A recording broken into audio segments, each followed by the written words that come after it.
Olá, eu sou Gisele Natal e eu estou aqui para a nossa segunda aula sobre batalha espiritual. E antes de nós entrarmos no tema da nossa segunda aula, eu quero conversar com você um pouquinho a respeito do que nós conversamos na semana anterior. Nós estudamos na primeira semana que nós somos chamados para uma batalha. Hoje nós queremos falar um pouquinho mais sobre esse chamamento. Também estudamos que nós enfrentamos 4 níveis de batalha espiritual. Muitas pessoas ficam muito presas à questão da batalha espiritual contra os demônios, mas a palavra do Senhor diz que existem muitas batalhas que o cristão trava durante a sua vida. A primeira está no nível da carne, ou seja, o espírito milita contra as coisas da carne. Então essa é uma das batalhas que nós vamos ter que enfrentar por toda a nossa vida cristã. O segundo nível de batalha espiritual é em relação ao mundo. O apóstolo João, lá na sua primeira epístola, ele diz que a fé é que vence o mundo. E todo aquilo que é nascido de Deus, todo aquele que é nascido de Deus, vence o mundo. Então nós temos uma batalha contra o mundo, contra os apelos do mundo, do sistema mundano, não é? E aí o terceiro nível de batalha que nós temos também que entender é a batalha pela nossa fé, a nossa doutrina, as coisas pelas quais cremos e que devem ser firmes convicções da vida cristã. E a última batalha, que talvez é a mais explorada, é a batalha contra o nosso arqui-inimigo, Satanás. Outra coisa que a gente abordou bastante na primeira aula foi o fato de nós entendermos que a nossa luta contra a carne é algo muito importante e que precisa ser resolvido na vida cristã. Nós explicamos que o demônio a gente expulsa no nome de Jesus, mas a carne nós precisamos crucificar. Nós falamos então, entramos em Efésios capítulo 6, ali a partir do versículo 10, onde o apóstolo Paulo fala à igreja de Éfeso que eles precisam se revestir da força do Senhor e tomar toda a armadura de Deus para poder resistir às ciladas de Satanás e ainda assim permanecer firmes. E nós então iniciamos o primeiro nível de ataque que Satanás faz com a vida cristã, que é o nível das armadilhas, das ciladas.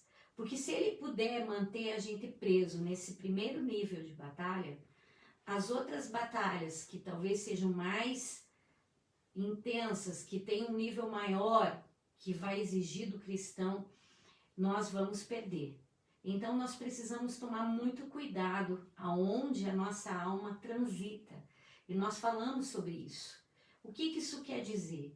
Muitas vezes nós nos tornamos vulneráveis às armadilhas de Satanás, uma vez que ele é ardil, uma vez que ele é astuto, porque nós permitimos que a nossa alma transite no campo das emoções, da falta de perdão, dos traumas, dos abusos. Talvez permitimos que a nossa alma transite em meio a situações que nos envolvem com a vida de pecado. Nós não devemos nunca nos esquecer do capítulo 7, quando o apóstolo Paulo diz que ele queria fazer o bem, mas o bem que ele queria ele não conseguia, porque ele tinha uma guerra interior dentro dele. E o bem que ele queria ele não conseguia executar. E quando ele olhava para dentro dele, ele percebia que havia ali ainda o pecado. E então o apóstolo Paulo precisou submeter a vida dele ao poder do Espírito Santo, inclinar toda a sua vontade à vontade de Deus. E ele diz: miserável homem que sou, quem me livrará do corpo dessa morte? E aí nós entramos no capítulo 8 de Romanos, e ali o texto começa dizendo que nenhuma condenação há para aqueles que estão em Cristo Jesus. Então nós explicamos também o papel da redenção nessa luta, nessa batalha. Você precisa saber quem você é em Deus, qual sua posição em Cristo e o que o Senhor quer fazer com você como guerreiro dele nessa guerra. Uma vez que ele já pagou todo o preço, ele já venceu na cruz, ele já riscou a cédula, ele já despojou todo o principado e potestade que era contra você.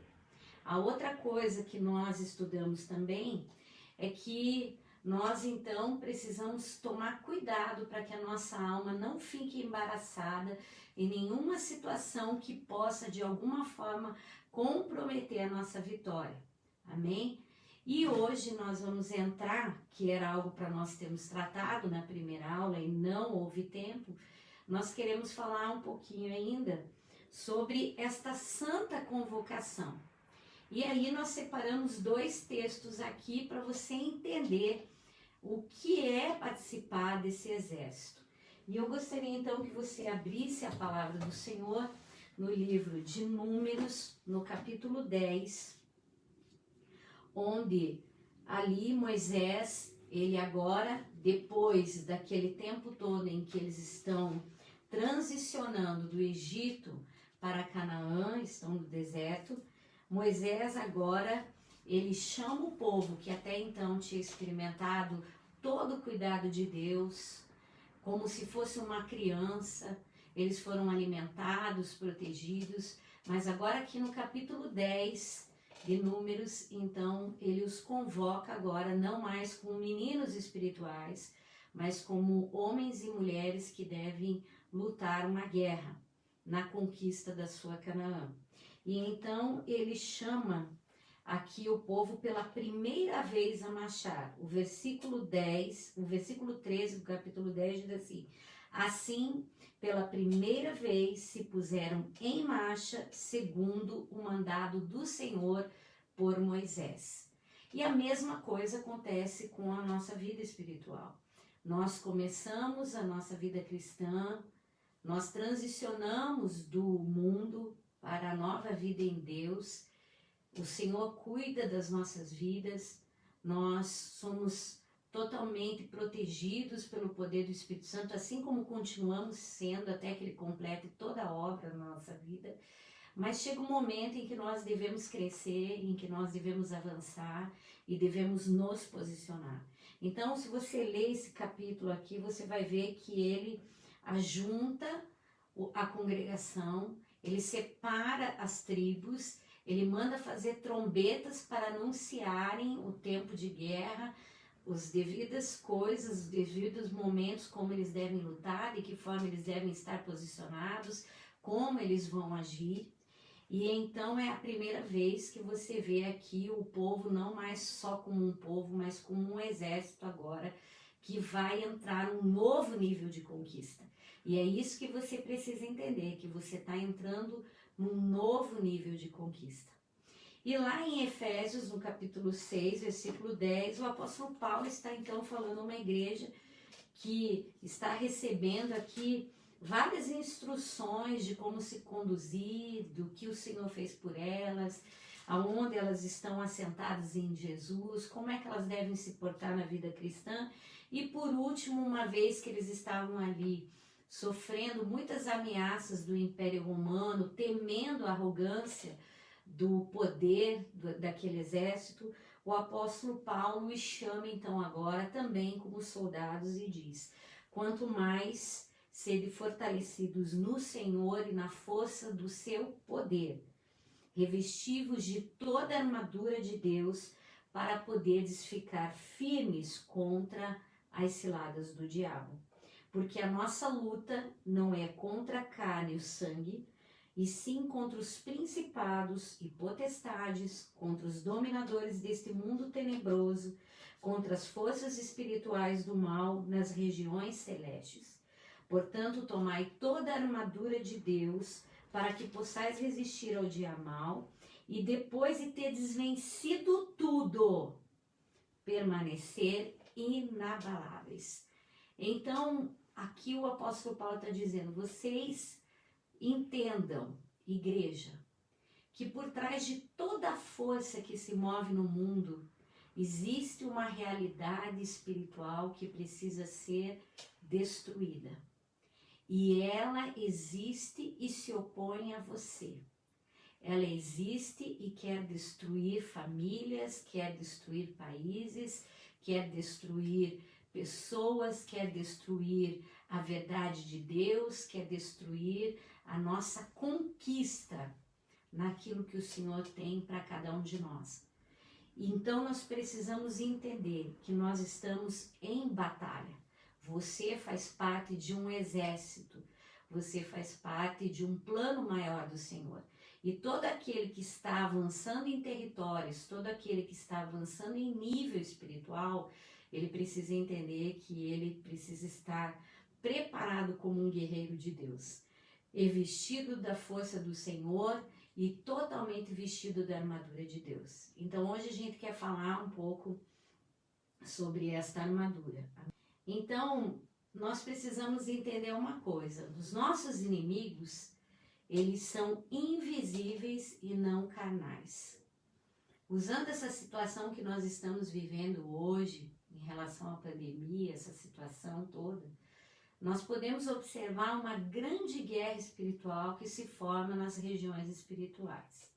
Muitas pessoas tendem a imaginar que as regiões espirituais, elas são coisas que estão no alto. Não, Satanás, ele foi expulso do céu. É uma região espiritual de densas trevas que estão entre nós e Deus, mas que estão num nível abaixo. E eu queria nessa noite que você entendesse que talvez você olhe para o Velho Testamento e a guerra ela parece ser muito mais de homens contra homens, de situações contra situações, mas se você observar lá em 2 Reis, não é? Quando os inimigos de Eliseu, ali de Israel, vão até a casa do profeta, e Geazi, ele fica todo perturbado porque é um exército numeroso contra apenas aqueles 2 homens, e ele vai até o profeta e diz: há um exército poderoso lá fora. E então Eliseu diz, pede ao Senhor que abra a visão espiritual dele para que ele possa ver que mais são os que estão com eles do que aqueles que estão lá fora. Porque no próprio Velho Testamento ele já tinha essa ideia de que toda a guerra ela tinha um fundo espiritual. Que na verdade os inimigos de Israel não se tratavam apenas de homens. Isso era algo fácil para eles entenderem. E da mesma forma isso acontece nos dias de hoje. E hoje nós damos mais ênfase a isso. Mas toda a guerra, né, tirando aquela que falamos, contra a nossa carne, contra tantas situações, elas são espirituais. Tudo começa no espiritual e se dá no natural. Quando você aprende que Deus também, ele fez tudo existir, primeiro no mundo espiritual e depois no natural, quando ele disse haja luz e houve luz, você vai entender que você vai precisar despertar os teus sentidos espirituais, despertar a tua vida espiritual para que você possa vencer todas as batalhas que serão levantadas contra você e contra aqueles que você ama. Antes de nós falarmos de nos revestir de toda essa armadura de Deus, o apóstolo Paulo, a primeira instrução que ele dá aqui em Efésios 6 é que nós devemos nos revestir do Senhor e da força do seu poder. Ou seja, nunca entre numa guerra espiritual achando que você vai vencer. Lembre que eu falei agora que os israelitas, o povo de Deus, eles tinham uma visão clara de com quem eles estavam lutando. Quando você vê ali Davi batalhando contra o gigante Golias, ele não vai em nome dele, ele vai em nome do Senhor dos Exércitos. Porque se você for tentar na sua força, na sua capacidade, como nós vemos muitas pessoas, não, Satanás está debaixo do meu pé, eu posso, eu consigo, e logo em seguida nós vemos a derrota, você vai perder a guerra, porque quem ganha a guerra por você é o Senhor. Deus conta com a nossa ousadia, Deus conta com a nossa intrepidez, Deus conta com o poder que está em nós. Por isso ele diz, revesti-vos do Senhor e da força do seu poder. A força do seu poder representa o poder do Espírito dentro de você. Como o apóstolo Paulo diz a Timóteo, eu não vos dei espírito de covardia, mas de ousadia, intrepidez, de moderação, para que você possa saber lutar as suas guerras, para que você possa se manter em Deus. Então nós precisamos entender essa realidade. Quando nós entendemos isso, nós já temos o primeiro passo para vencermos. Quando nós sabemos quem é o Senhor da guerra, as nossas lutas elas se tornam muito mais bem-sucedidas, porque é o Senhor que vai vencer por nós. Eu vou em nome do Senhor dos Exércitos, como a palavra do Senhor falou. Nós derrubamos essa muralha de Jericó em nome do Deus de Israel. Nós estamos aqui pedindo fogo do céu, mas é o Senhor dos Exércitos que está fazendo. O Senhor, o único Deus. Nós precisamos entender essas realidades. E aí nós então vamos conhecer então a vestidura do soldado. Ele diz aqui: revesti-vos de toda a armadura de Deus. Não é uma parte da armadura, é toda a armadura. Para que você, em primeiro lugar, possa vencer as ciladas de Satanás e permanecer firmes. Toda vez que uma pessoa é colocada diante de uma cilada, diante de uma armadilha, a tendência é que depois disso ela vacile na fé. Então você precisa estar revestido sempre de toda a armadura de Deus. O soldado, ele não entra na batalha depois que ela começou, ele já está pronto para a batalha. Você tem que entender isso, que o soldado ele já está preparado. Existem os soldados de reserva, que são pessoas que estão na reserva, que se numa eventual guerra serão chamados para servir o país, e existem aqueles que estão a postos e que estão ali preparados para uma eventual guerra. Eu e você fazemos parte deste time. Então nós precisamos entender que nós precisamos estar treinados, preparados, atentos e submissos à ordem que pode chegar a qualquer momento. Eu penso que esse momento seja um momento em que nós estamos travando uma grande guerra. E eu espero que você esteja revestido de toda a armadura de Deus, para que nesse tempo Satanás não distraia você com ciladas, para que você possa prosseguir e vencer verdadeiramente o inimigo da vossa alma. Amém? Para quê? Para que eu preciso me revestir de toda a armadura?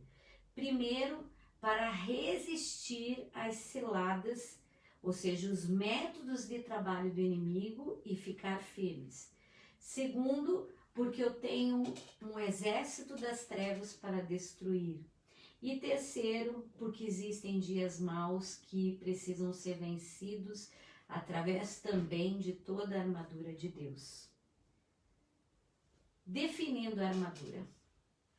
Então, aqui nós vemos algumas coisas, mas eu queria mostrar a imagem do nosso guerreiro, né? Da nossa armadura. Nós vemos aqui a armadura de Deus, o capacete da salvação, a espada do Espírito, a couraça da justiça, os lombos cingidos com a verdade, o escudo da fé, né? E os pés calçados no Evangelho da paz. Ele então aqui está falando que eu preciso estar com todos esses elementos para que eu possa destruir todas as árvores. Ele diz, portanto, tomai toda. Na sua Bíblia, risque toda. Tem pessoas que, não, mas qualquer parte, agora eu vou lutar, eu estou tendo um problema com uma fortaleza mental, eu vou estar chamando agora o capacete da salvação. Não, meus irmãos, isso aqui não é uma coisa mística, isso aqui é algo racional que você precisa compreender, que você precisa entender e que faz parte de um todo e não de uma parte. Agora, o capacete da salvação, como se fosse um daqueles joguinhos que muitas vezes os meninos jogam e compram partes da armadura e à medida que eles vão avançando de nível, eles vão colocando. Não, você já recebeu toda a armadura de Deus e você deve usar todo o uniforme do soldado, ok? Vamos voltar então aqui, definindo a armadura. Então, a primeira coisa que nós vamos falar é do cinto, né? Vamos voltar lá. O que era o cinto? O cinto era aquilo que prendia toda a armadura. E aqui o apóstolo Paulo diz, revestindo, pois, de toda a armadura, ele diz então que o primeiro elemento da armadura, está no versículo 14, é a verdade. A vida cristã, ela é pautada na verdade. A própria libertação que Cristo oferece, ele diz, conhecereis a verdade e a verdade vos libertará. Nós estamos totalmente fundamentados sobre uma verdade, a verdade do Evangelho. E ela era o elemento mais importante da armadura, porque ela sustentava todos os demais elementos, para que eles não caíssem, para que eles estivessem presos. Então, da mesma forma, a nossa vida. O Senhor, ele transita nos ambientes da verdade. Deus não trabalha onde há mentira, onde há um engano, onde há coisas mal resolvidas. Deus é o Deus da verdade. Ele é a verdade. Jesus é o caminho, a verdade e a vida. A verdade é uma pessoa e você precisa estar cingida dela. E essa armadura, ela é sustentada. Que verdades são essas? É a verdade do Evangelho, são as verdades espirituais, é a verdade de Deus. Como eu falei que o Senhor não transita em meio à mentira, é muito importante que você entenda sobre isso. A outra coisa, outro elemento é que você deve vestir a couraça da justiça. E aí, mais uma vez, o que era couraça? Era esta parte aqui da armadura. E elas protegiam os órgãos vitais do soldado. Então, o que nós vamos ver aqui? Que a couraça da justiça era aquilo que protegia o coração, né? O coração do soldado. Um elemento vital. E quando nós voltamos aqui, nós vemos que a couraça da justiça, ela está ligada à justificação, à obra que o Senhor fez lá na cruz por nós, que mediante a fé, pois, fosse justificados. Nós fomos justificados pelo Senhor. Nós não teríamos como entrar na nova vida em Deus se não fôssemos justificados pelo Senhor. Ele rasgou a cédula que era contra nós. Ele nos tornou justos por meio do sangue de Cristo. Ele não só nos comprou com o seu sacrifício na cruz, nos tirou da posição de escravos, mas ele nos remiu de todo o pecado. Tudo aquilo que pesava contra nós no passado não existe mais. Por isso o apóstolo Paulo também vai falar lá no livro de 2 Coríntios, capítulo 5, versículo 17 e 18, que a ninguém mais conhecemos segundo a carne, todas as coisas se fizeram novas. E de fato, todas as coisas se fizeram novas por meio da obra da justificação. Né? Se por um homem entrou o pecado no mundo, pelo novo Adão, Jesus Cristo, nós fomos remidos, perdoados, justificados. E o pecado que nos afastava de Deus, o pecado que nos condenava ao inferno, ele não existe mais na nossa vida. E isso precisa ser uma verdade acolhida no coração, porque Satanás, ele vai trabalhar no meio da guerra com muitas situações de acusação. Ele vai trabalhar no meio da guerra com muitas situações para separar você da verdade, para separar você dessa realidade. Vocês são justos no Senhor, né? Uma vez que nós somos justificados, nós protegemos áreas vitais da nossa vida. Romanos 8:33.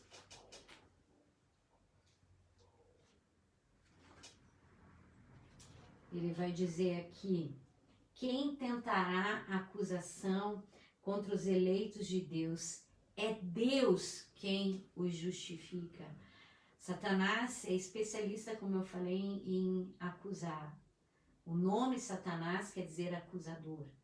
Então nós precisamos entender isso, que nas batalhas nós vamos ter que estar muito atentos. O poder da acusação, irmãos, não pode mais nos acusar. Você é livre. você é livre. Muitas pessoas são escravas, né, dentro do movimento de batalha espiritual, de questões que envolvem pecados dos seus antepassados, situações que envolvem pecados até pessoais teus, mas uma vez que você verdadeiramente se arrependeu, você pediu perdão, aquilo que pesava contra você não pesa mais, porque você agora entendeu essa nova vida em Cristo, você entendeu o sacrifício que Ele fez, você pela fé recebeu e se posicionou em Deus e foi posicionado por Ele no mundo espiritual. Você saiu do reino das trevas para o reino da sua gloriosa luz. Então você é uma pessoa agora livre, livre da condenação, livre das maldições, livre do inferno, livre para viver a vida que Ele comprou por você lá na cruz. Amém? Então você deve proteger a sua vida com isso. Nós lutamos as nossas guerras, irmãos, escondidos atrás de Cristo. A justificação é a garantia de que eu por mim mesmo não poderia fazer isso. A ira de Deus era sobre mim, mas Cristo aplacou essa ira.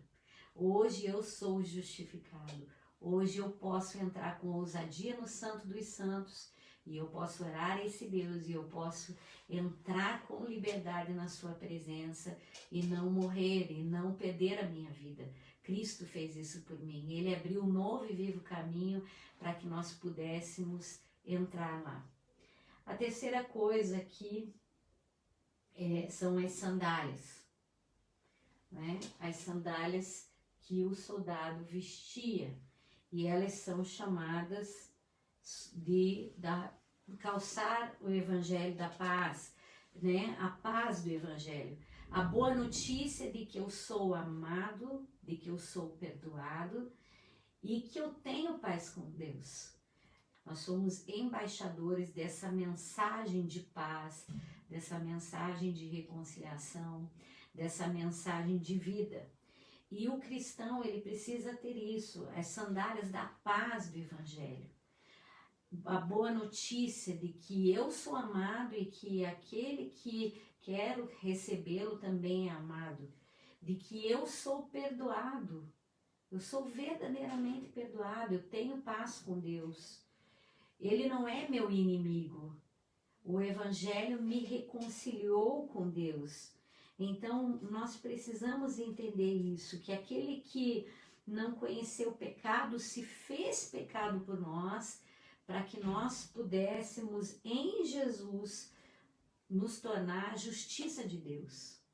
Nós somos a justiça de Deus porque Jesus nos reconciliou. Nós podemos falar com ousadia do Evangelho da Paz porque nós temos paz com Deus, porque Ele nos reconciliou com o Senhor. Então, nós precisamos calçar isso. Há muitas pessoas, irmãos, que não entendem esse papel. Essa é uma das guerras que nós travamos, difundir o Evangelho, difundir a verdade de Cristo, difundir a vontade de Deus para os outros homens, reconciliar o mundo. É uma guerra a igreja entender essa realidade. As pessoas vêm à igreja e elas querem receber para elas, mas há um mundo perdido, há um mundo que precisa ser reconciliado. Essa é uma batalha que nós como soldados não podemos perder. Nenhuma pessoa pode ficar do lado de fora. Toda oportunidade que temos que evangelizar, temos que lutar, temos que continuar guerreando em nome de Jesus. A outra coisa tão importante dentro do elemento da vestimenta do soldado é o escudo da fé.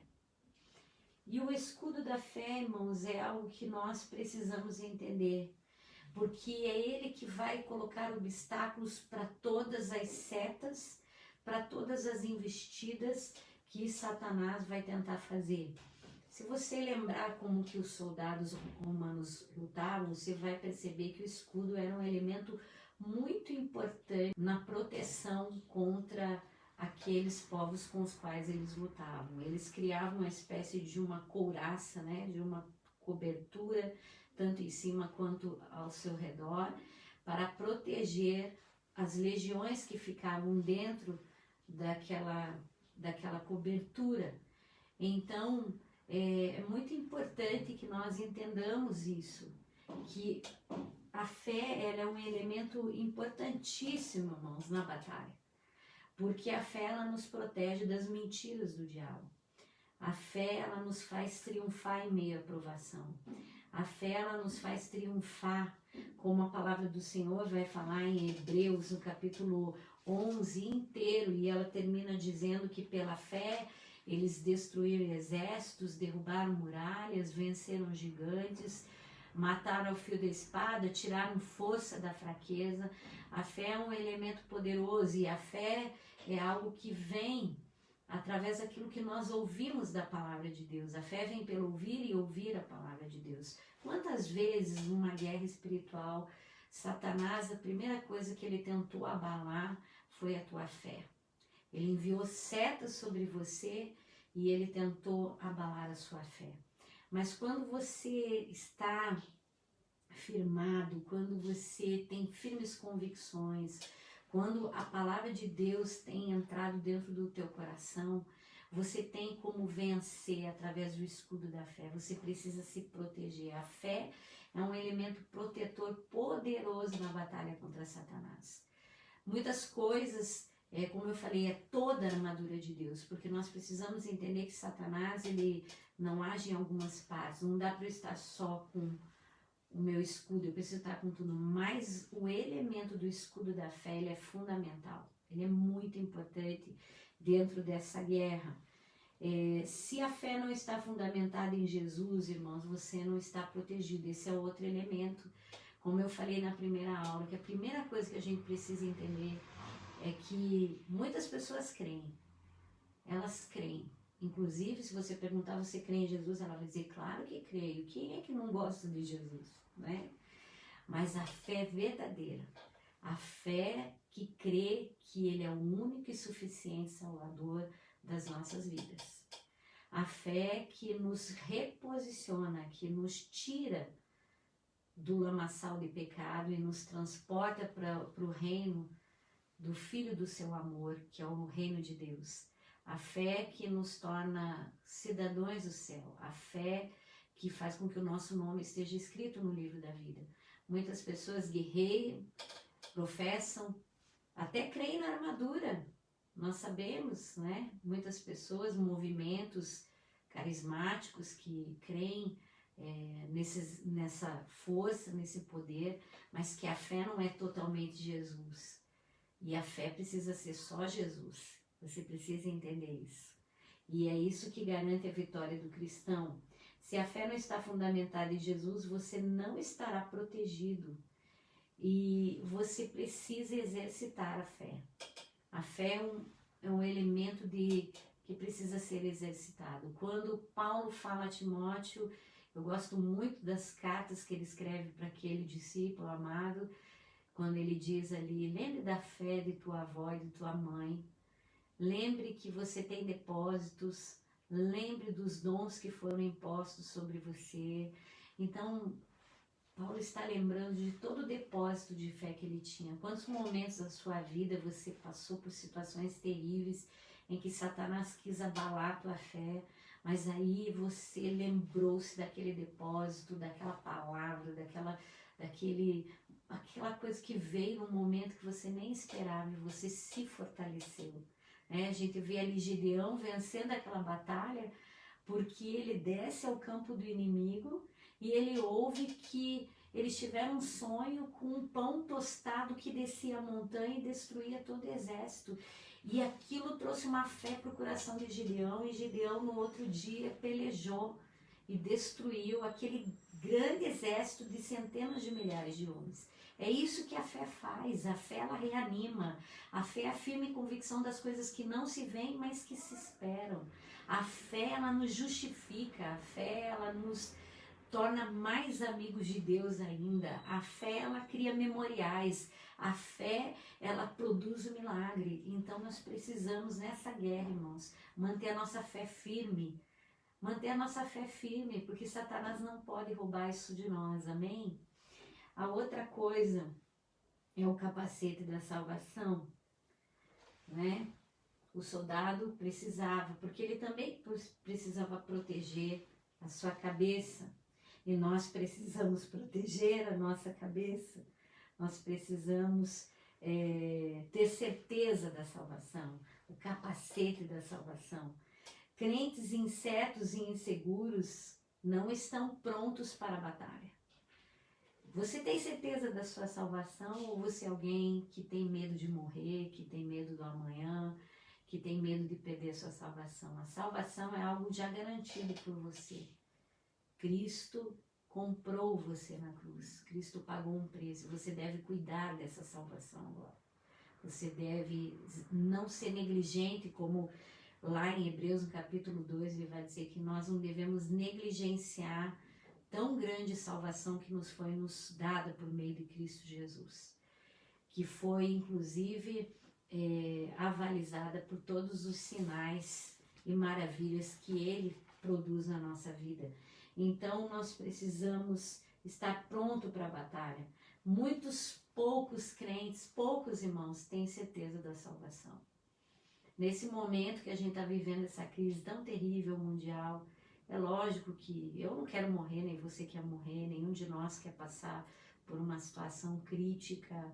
Nós temos filhos, temos família, mas irmãos, a nossa garantia de vida, ela não está nessa terra. Quando você olha ali para Hebreus e você vê que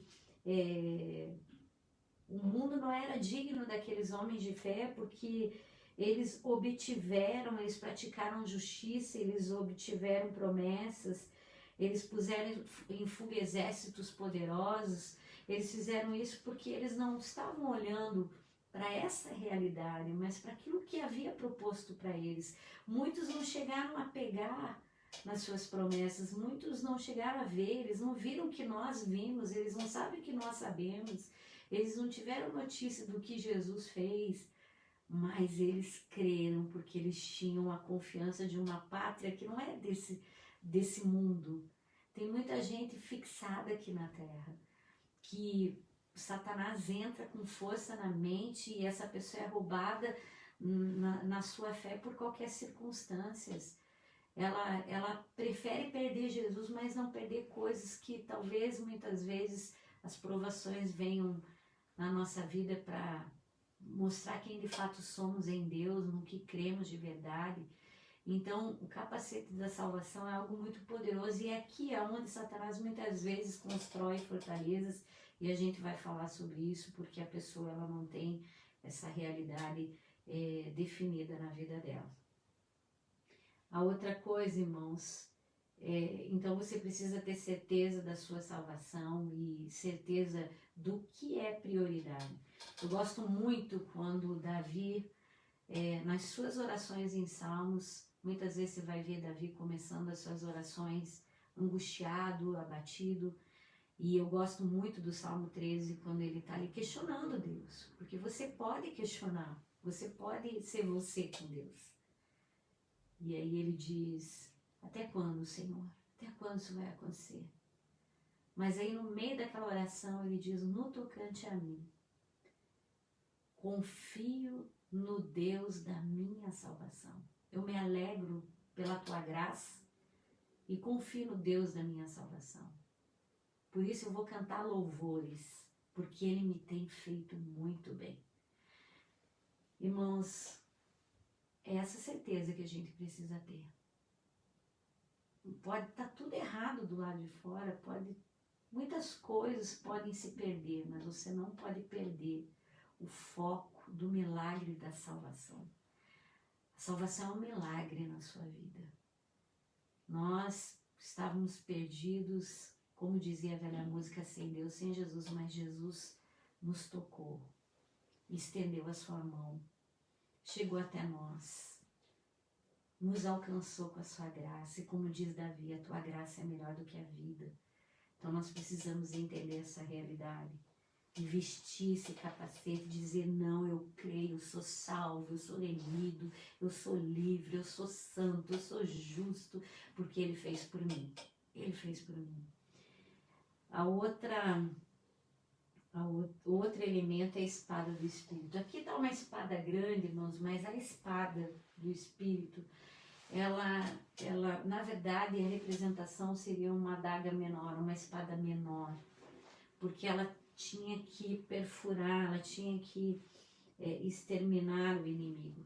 Então, lá em Hebreus também, capítulo 4, nós vamos ver quando o apóstolo, o autor de Hebreus, que nós não sabemos quem é, ele vai dizer aqui no versículo 12, porque a palavra de Deus, ela é viva e eficaz e mais cortante do que qualquer espada de 2 gumes, e penetra até o ponto de dividir a alma, o espírito, juntas, medulas, e é apta para discernir os pensamentos e propósitos do coração. Então, quando você pensa aqui, não é, sobre a arma, que é a espada, né, a espada do Espírito, é a palavra, não é o que você acha. Como é que Jesus venceu a tentação? Quando Satanás veio até ele, ofereceu os reinos do mundo, ofereceu pão, ofereceu muitas coisas para ele, como foi que Jesus respondeu? Com eu acho, com eu penso? Não, ele respondeu, está escrito. Muitos cristãos perdem batalhas espirituais em muitas áreas porque eles argumentam coisas que não sabem. Se tem uma coisa que a igreja precisa amadurecer é no conhecimento da palavra. Muita gente se converte e vem à igreja, mas não cresce. Não cresce nas coisas espirituais. Por quê? Porque a palavra que ela tem é muito pouco. O conhecimento que ela tem da palavra é muito raso. E a Bíblia diz lá, aqui em Hebreus também, capítulo 5, versículo 14, que aqueles que não são experimentados na palavra, não no leitinho espiritual, mas na palavra, no alimento sólido, elas não conseguem discernir o bem do mal. Como que você vai, nesse tempo, destruir Satanás, se você é uma pessoa que conhece pouco da palavra, que tem poucos depósitos, como falamos anteriormente, quando falávamos a respeito do escudo da fé? Como você vai vencer Satanás, irmãos, conhecendo tão pouco da Bíblia? Não sabendo quais são as doutrinas fundamentais? Talvez eu estou falando com você agora, você vai dizer, o que é doutrina fundamental? Doutrina fundamental é quem é Jesus, quem é o Espírito Santo, quem é Deus, o que é igreja, o que é oração, o que é salvação. Porque tem muita gente que não sabe o que é salvação, o que é vida eterna, o que é pecado. Nós precisamos ter consciência dessas coisas para que Satanás não nos engane. A igreja que existe hoje é uma igreja enganada. Muitos, não vou generalizar aqui, mas grande parte é enganado. Por que nós temos tanto problema hoje com essas influências digitais, com as mentiras, com heresias e com tantas coisas? Porque o povo não conhece palavra. Então, quando você não conhece, você se motiva por aquilo que está dando certo, por aquilo que fala bonito, mas que não tem conteúdo, que não tem Bíblia, que não tem vida de Deus, irmãos. Ah, mas é uma nova forma de explicar, porque a gente tem que se adequar. A palavra do Senhor, ela é uma única ideia, ela é absoluta. Nós podemos sim ter uma maneira de nos explicar, de falar, mas nós precisamos conhecer a palavra, porque ela é que vai fincar em Satanás a sua derrota. Foi assim que ele se afastou de Jesus naquela batalha ali na tentação. Nós precisamos entender que a palavra ela precisa estar viva na nossa vida e que ela é uma espada mesmo para destruir. Quando você está em batalha espiritual, é a palavra que vai ser essa espada para destruir todos os ardis. Quando ele estiver oprimindo uma pessoa, você vai usar a palavra para botar ele para correr. Quando ele estiver fazendo coisas que estão tentando deturpar um ambiente, vai ser a palavra que vai destruir todo o conhecimento que não vem de Deus, toda a mentira de Satanás.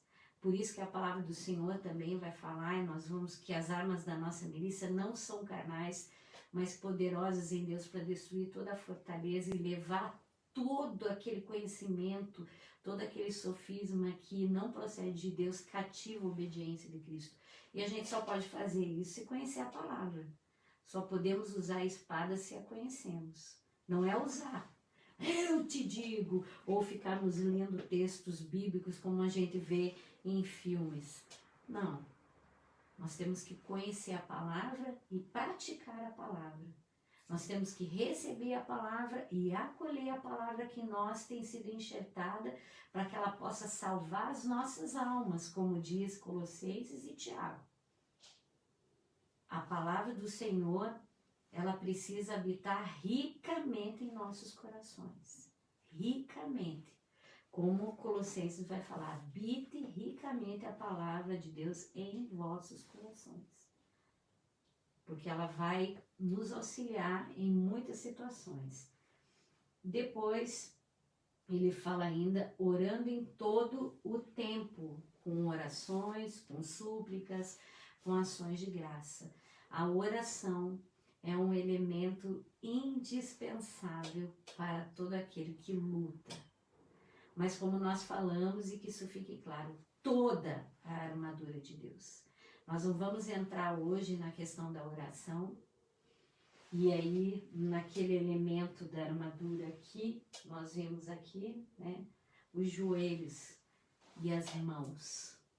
Porque a Bíblia diz, torne a levantar as mãos fracas e os joelhos que vacilam. Nós precisamos ter uma vida de oração relevante, viva, eficaz e operante, para que nós possamos vencer. Então, o efeito da armadura, irmãos, grande parte ele é protetivo, ele é de proteção. Então, nós não temos que atacar a Satanás, nós temos que tomar posição para não perder nas nossas vidas o que Jesus conquistou por nós em sua morte e ressurreição. Resistir ao diabo e ele fugirá de vós. Há outras duas armas altamente eficazes no combate dentro da batalha. O nome de Jesus, que expulsa Satanás, que expulsa o poder das trevas, e o poder do sangue de Jesus. O poder do sangue. Eu gosto muito do texto de Apocalipse 12, quando os salvos estão chegando ali na presença, no trono do Senhor, e então fazem uma pergunta, quem são estes? E ali no versículo 11, ele diz assim, eles, pois, o venceram por causa do sangue do Cordeiro. O sangue de Jesus, ele é poderoso para vencer toda a astuta cilada do diabo, para vencer todas as dificuldades. O sangue de Jesus, ele nos protege, ele nos cobre, ele confirma a nossa aliança com Deus, ele nos marca em Deus. Então Satanás sabe que uma pessoa que foi remida pelo sangue, justificada pelo sangue, perdoada pelo sangue, ela não pode ser tocada pelo inimigo. Ele pode até tentar nos destruir, porque ele é maligno, mas ele não pode nos derrotar, porque Jesus já o derrotou na cruz, e eu preciso tomar posse disso. E o sangue de Jesus, ele não expulsa Satanás, ele nos protege.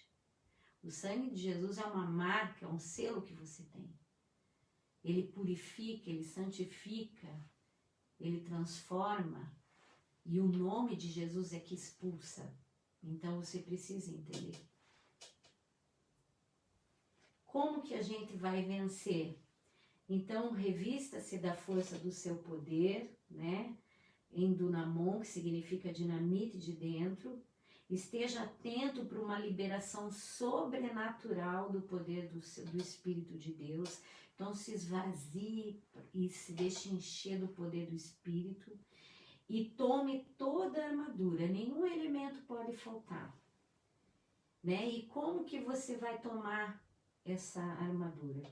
Você deve orar e jejuar, você deve ter uma vida de consagração, porque nós precisamos, irmãos, entender que a nossa luta não é contra carne e sangue. E Jesus, lá em Lucas, no capítulo 8, quando desce do Monte da Transfiguração, eles se encontram ali com um pai desesperado que vem até ele e diz: os teus discípulos não puderam tirar o demônio do meu filho. E aí Jesus vai, repreende, expulsa, e eles perguntam: por que nós não podemos fazer isso? Porque essa casta só se vence com jejum e oração. Então você precisa entender isso, que há guerras, há demônios, há espécies que elas só vão sair com jejum e oração. Outra coisa que é muito importante na batalha, você vai ver aqui em Efésios ele falando pelo menos 2 vezes, a partir do versículo 10, sobre estar firmes e perseverar até o fim. Ele vai dizer aqui que nós devemos, no primeiro momento, ficar firmes, no versículo 11, e depois ele diz aqui que nós devemos, depois de ter vencido tudo, permanecer inabaláveis. Porque nós precisamos ser perseverantes, firmes, nós precisamos ter firmes convicções para que nós possamos continuar lutando, guerreando e vencendo. A outra coisa que a gente falou também, quando você toma a armadura, crucifique a carne, irmãos. Observe todas as brechas que você tem aberto na tua vida, todas as situações que estão por se resolver. Feche todas as coisas que precisam ser fechadas, resolva seus problemas, restitua, pague o preço para que você possa realmente ser vitorioso. Último, irmãos, e que faz parte daquilo que já falamos, tenha uma vida cheia do Espírito Santo, ok? Então, gente, talvez você pergunte assim: pastora, mas se Jesus já venceu Satanás na cruz, já despojou todo o principado e potestade, já levou cativo o cativeiro, já fez tantas coisas por mim, por que eu ainda estou lutando? Não esqueça aquilo que a palavra do Senhor fala lá em Mateus 12, versículo 43, né? Quando o espírito imundo ele sai do homem, ele anda por lugares áridos, procurando repouso, porém não encontra. Por isso ele diz: voltarei para a minha casa de onde saí. E tendo voltado, ele traz consigo mais 7 demônios. Porque quando ele volta, ele encontra a casa vazia, varrida e adornada. Porque quando Jesus entra, ele limpa.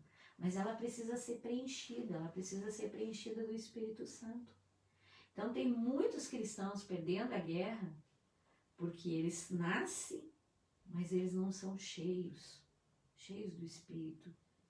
Eles precisam conhecer a obra do Espírito Santo nas suas vidas. Outra coisa, além disso: mas eu já tenho o Espírito Santo, pastora, e eu estou guerreando. Não esqueça do que esse texto fala.